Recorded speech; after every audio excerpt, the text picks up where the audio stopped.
She didn't think $20 could change a life. But years later, that same homeless boy would walk into her hospital, no longer hungry, no longer broken, but as a billionaire with tears in his eyes, holding something that would make her knees tremble. What he said next silenced the entire crowd.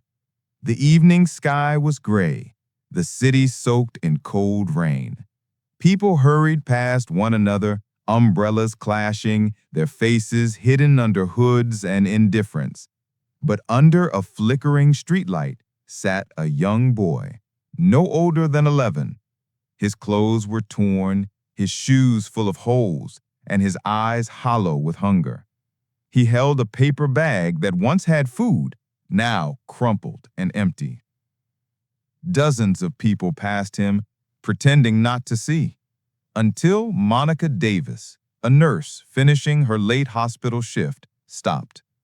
Her scrubs were damp, her hair clung to her forehead, and her body begged for rest. Yet something in her heart wouldn't let her walk past. She slowed down, knelt beside him, and asked softly, "Hey, sweetheart, where's your family?" He hesitated, looking down. "I don't have any, ma'am." Her chest tightened. "When did you last eat?" "Yesterday morning," he whispered. Monica opened her purse. Inside, just $20. It was her bus fare for the week. She hesitated only for a heartbeat, then smiled. "Here," she said, pressing the bill into his cold hands. "Get yourself something warm to eat." He shook his head. "I can't take that, ma'am." "You can," she said gently, "and one day, when you're in a better place, help someone else. Deal?"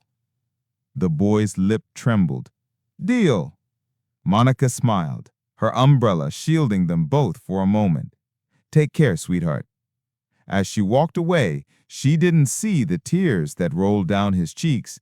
She didn't know that her small act would one day change everything. The world had changed.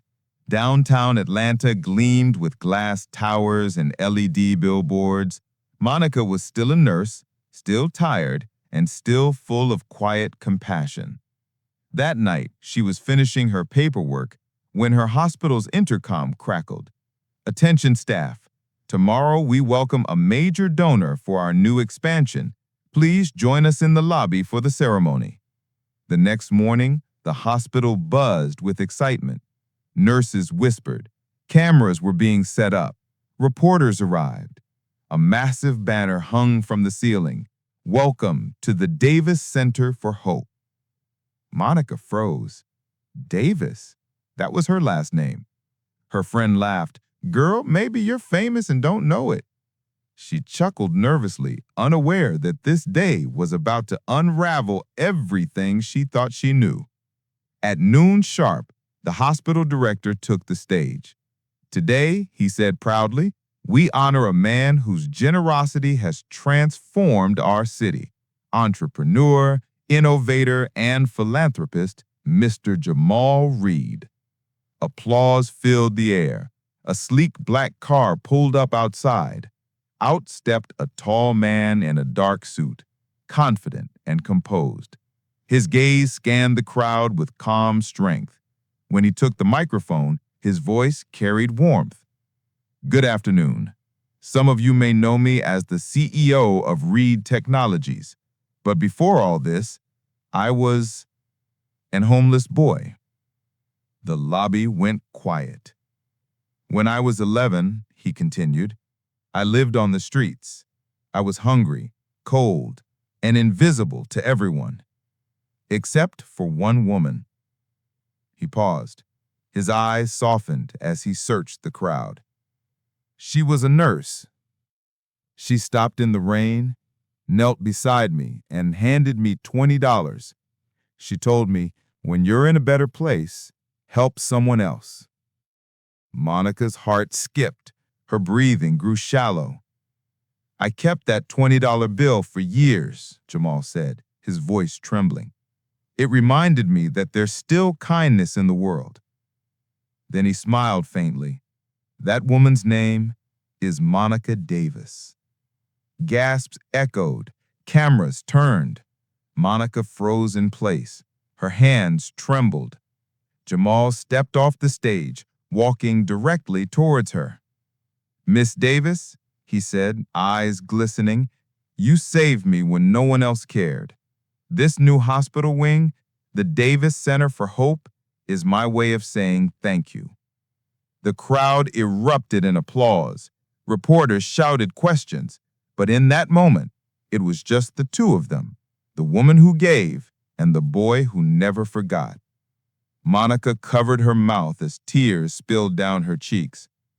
"Jamal, that was you?" He nodded, smiling. "You told me to help others. I built my life around those words." He pulled a folded, faded $20 bill from his pocket. "I kept it," he said softly. "This was my reminder of you." Monica could barely speak. "You didn't have to do all this." He shook his head.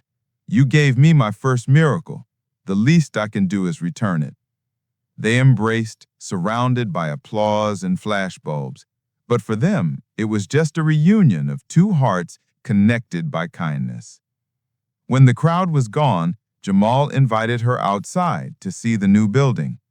The golden letters gleamed in the evening light. The Davis Center for Hope, dedicated to the power of kindness. Monica's eyes filled again. "You named it after me?" He smiled. "I named it after the woman who saved me." She shook her head. "I didn't save you, Jamal. You did that yourself." He looked at her softly. "Maybe, but I wouldn't have started if not for you." He handed her a file. Inside were papers appointing her as the director of the foundation. "Me?" she said, stunned. "I'm just a nurse." Jamal chuckled. "You're the reason this place exists. No one else could run it better."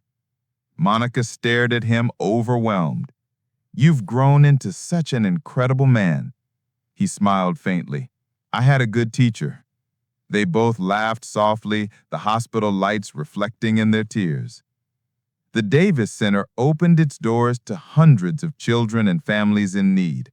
Monica ran it with grace and compassion. Jamal visited often, no longer as a billionaire donor, but as a friend. They worked side by side, building programs, funding shelters, and offering education. Every time Monica saw a hungry child, she'd remember the night she stopped in the rain and smile. One evening, as the sun set behind the glass windows, Monica found Jamal sitting alone by the fountain in the courtyard. "You okay?" she asked, sitting beside him. He smiled. "Just thinking about how far we've come." Monica looked at him fondly. "You did good, Jamal." He shook his head. "We did good." They sat quietly, watching kids laugh in the courtyard. Jamal's voice softened. "You know, I used to think miracles were big things, but turns out miracles are just people, like you." She smiled. "And sometimes miracles are just $20, given with love." They both laughed quietly as the night breeze swept over the courtyard, and on the wall behind them, etched in bronze, were the words, "One act of kindness can change the world." As the city lights flickered on, Monica felt peace wash over her heart. That rainy night, she had given a hungry boy $20. Years later, that boy gave her something far greater, hope renewed. And this time, she knew, kindness truly never dies. I am Liam, and trust me, the next HOA story is even worse. Subscribe now.